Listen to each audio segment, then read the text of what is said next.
Good afternoon, everyone. This is Phil from Aussie Education.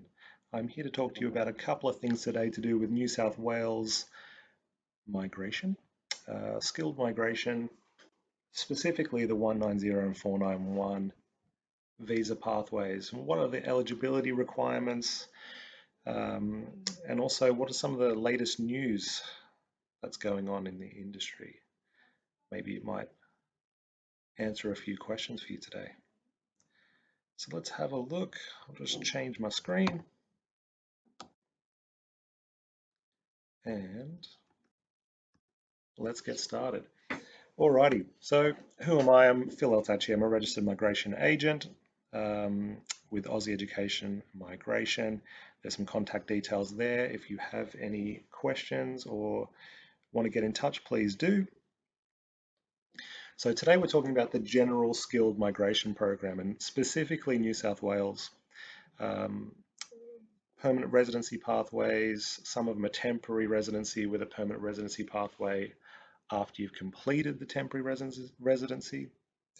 We're talking about 189 visa, 190 and 491. And for those of you who don't know, specifically 190 and 491 we will be talking about because they apply to New South Wales, both at a state and regional level. So the program planning levels for this financial year, you can see that 190 visa and the 491 visa are both, we both have a pretty good allocation. So 11,200 visas for 190, the state-sponsored visa, and 491, the regional visa, same level, 11,200. But what does that tell us about New South Wales? What's the allocation for New South Wales? So New South Wales allocation is 4,000 for the 190 visa and 3,640 for the 491 regional visa pathway. So going into a little bit of detail about the 190 visa, it's a permanent residency visa. You're expected to live and work in the state that nominates you for a 2-year period. This one is the one where you get sponsored by the state. So the state of New South Wales will nominate you in your occupation. It's all based on point scores. So you get points for different things, your age, your English level, your level of qualifications and education, and also work experience, and a few other different categories as well. But it's all based on points. So the highest point scorers are the ones who end up getting the invitations first. So this 3-step process is the same with both of these visas, where you have an expression of interest where you express how many points you've got and your interest in a certain visa type, followed by waiting for a nomination. So in this case, it would be the state of New South Wales will nominate you in your occupation to apply for a visa, a 190 visa. So for New South Wales, the eligibility for onshore applicants, you need to be either, so you need to be living in New South Wales, but you need to either have been here for the past 3 months, or you need to be employed in your nominated occupation for a minimum of 20 hours per week. And a side note and an important note, which was a change that was made not so long ago, that some occupations on the list now have a 3-year minimum work experience requirement. Some of the occupations I've selected here are pretty common. So these all have a 3-year minimum work experience requirement. Accountants, ICT business analysts and also systems analysts, enrolled nurse, cook, chef, and most trades. So covering a lot of trades actually. Nearly all of them. For offshore applicants, you need to be, not living in New South Wales, but basically living outside of New South Wales, outside of Australia, continuously resided offshore for the past 3 months, and you need to have a positive skills assessment for an eligible occupation. And that's where it is a little bit different. Only certain occupations are open to offshore applicants at the moment. So Anything that's engineering related is generally open. Teachers, primary school teachers, secondary school teachers, special education teachers, registered nurses, midwives, social workers, and again, most trades.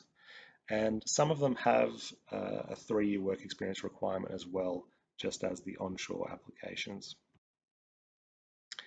So let's move on to the 491 visa, and this is the one where we're getting the most questions about at the moment.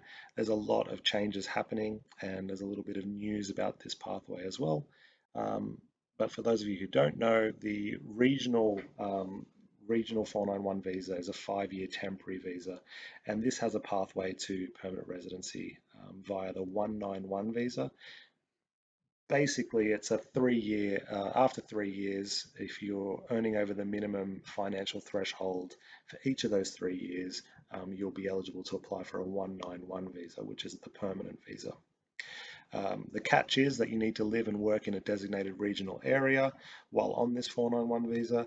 And again, it's based on point score. So your age, your English level, your education, work experience, everything goes into this point score, and you get extra points for actually nominating this regional pathway. So it's very popular at the moment. It is possible to move within regional, within Australia through regional areas. So if you started out somewhere and it wasn't working out, you can move to a different regional area. And regional areas are pretty much anywhere except for Sydney, Melbourne, and Brisbane. Same 3-step process: expression of interest, nomination, visa application. Where the news is for the expression of interest and nomination phases. So how is it different from the 190 visa? Sorry, how is it different? It's not just a single body that you apply to for your expression of interest, your nomination. You're not just applying to the state of New South Wales. New South Wales regional areas, they have what is known as RDA bodies, and these RDA bodies, there's 12 in New South Wales. So if you, for example, have a look at this map, all these different colors, different RDA body. If you were going to apply for a specific area, say for example, Central Coast, you'd be applying to the Central Coast RDA body. So there's 12 different ones. We're going to go into a little bit of detail in a moment.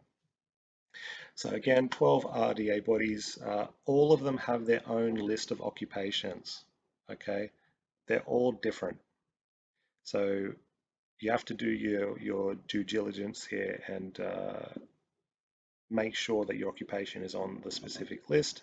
Those lists can be updated at any time, and importantly, you can only apply to one RDA, okay? One application. You've got one to choose from. And in addition, if there are any issues with your application, say you've nominated the wrong amount of points in your application, and that can come back to bite you. Okay, you can get a 12-month ban from reapplying to any New South Wales RDA. So an example here would be if you started out with your application for the Greater West and you said that you had 8 each in English to get your 20 points, and actually when it comes down to it, you've received your nomination, you go to claim those points, and they say, no, you've only got 7.5, and all of a sudden you're banned for 12 months reapplying in New South Wales. With the eligibility, it's a little bit different to the 190, so you need to fit into one of 3 streams. And the first one is living and working in regional New South Wales for a 12-month period. Stream 2 is a graduate of that regional area. You've completed 2 years of study, and it needs to be in a closely related field to your nominated occupation. So if you were studying, for example, a master's of,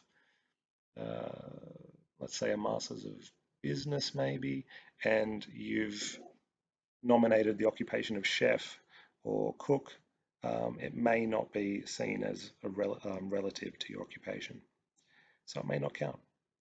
Stream 3 is everyone else, okay? So people who have the occupation on the list in that RDA, but they're not living in regional New South Wales. So they could be living in a different state, they could be living in, for example, a city such as Sydney, or they could be offshore. Now, importantly, there is